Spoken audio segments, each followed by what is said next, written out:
Digər kitabınız isə Elmin Qapısı adlanır və bu kitab sizin ikinci kitabınızdır. Bizi izləyənlərə də bu kitabı yenidən təqdim edək.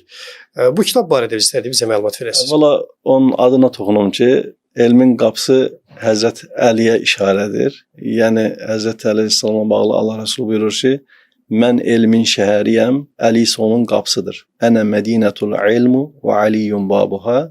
Ənə mədinətul hikmə və Aliyyun babuha.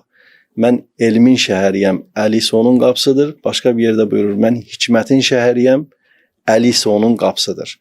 Yəni elm qapısı adını qoymaqda məqsədimiz budur ki, Allah Resulü elmin şəhəridir. O elm şəhərinə daxil olmaq istəyiriksə, mütləq mənada qapıya üz tutmalıyıq. O qapı da Həzrət Əli Əleyhisselamdır. Digər tərəfdən əsərin içərisinə gəldiyimiz zaman bu mənim dissertasiya işimdir. Dediyim kimi mövzu Əli ibn Əbi Talibin Nəhcül Bəlağa əsərində iman və etiqad məsələsi idi. Biz də o illərlə çəkdiyimiz zəhməti çalışdıq ki, bir kitab halına gətirək və oxucular üçün də inşallah ki, faydası toxunsun. Bu kitablar açıq satışda varmı? Bəli, bəli. Açıq satışda var. Artıq bir çox dini mağazalarda və müxtəlif yerlərdə əldə etmək olur.